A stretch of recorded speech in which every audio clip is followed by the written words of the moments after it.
नमस्कार नमस्कार नमस्कार.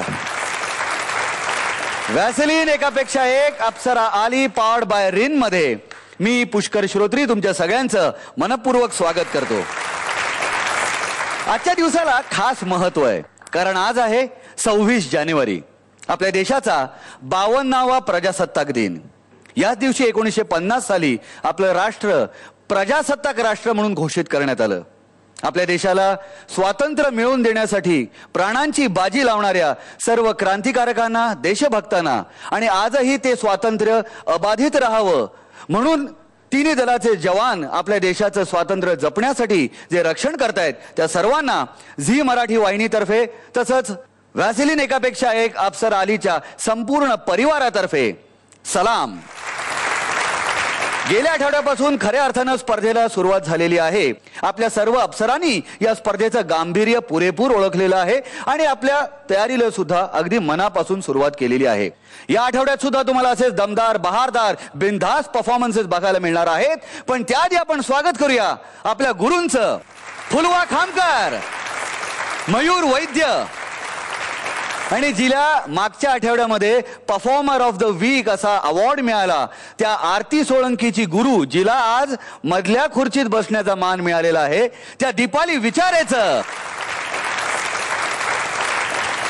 आणि आता आपण स्वागत करणार आहोत आपल्या कुटुंब प्रमुखांचं, अर्थात आपल्या लाडक्या महागुरूंचं, सचिन पिळगावकर यांचं. ह्या आठवड्यामध्ये आपल्या भेटीसाठी एक खास असं सरप्राईज आहे, पण ते काय आहे ते मी तुम्हाला आत्ता सांगणार नाहीये, त्यासाठी थोडा धीर धरा. मागच्या आठवड्यामध्ये एलिमिनेशन झालं, ह्या आठवड्यामध्ये सुद्धा होणार आहे. ते एलिमिनेशनचा विषय नको. खरं सांगू का सर, एलिमिनेशनचा विषय निघाला ना की माझ्या काळजामध्ये असं लक लक लक लक लक लक व्हायला लागतो. तो विषयच नको नाही का. आत्ता आपण फक्त परफॉर्मन्सेस वरती कॉन्सन्ट्रेट करूया का? येस. तर या मंचावरनं काहीतरी नाविन्यपूर्ण वेगवेगळं दाखवण्याची प्रथा आणि परंपरा आहे, ती याही वेळेला आम्ही जपणार आहोत. या आठवड्यातली आपली थीम आहे बिनधास्त. कारण जेव्हा जेव्हा मराठी पाऊल पुढे पडतं तेव्हा ते असंच दमदार आणि बिनधास्तपणे पुढे पडतं. असाच एक कार्यक्रम आपल्या लाडक्या झी मराठी वाहिनीवरून आपल्याला पाहायला मिळणार आहे. त्याचं नाव आहे मराठी पाऊल पडते पुढे. या कार्यक्रमातून आपल्याला पाहायला मिळणार आहेत आश्चर्यचकित करून टाकणारे मराठी मातीतले अचाट, अफाट आणि अद्भुत असे कलागुण.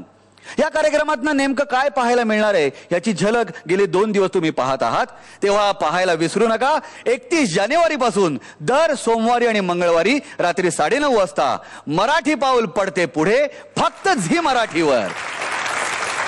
मराठी पाऊल पडते पुढे हा फक्त अद्भुत असा कार्यक्रम नाहीये, तर आश्चर्यचकित कार्यक्रम आहे आणि लोकांना तो नक्कीच भावेल यात मला शंका वाटत नाहीये.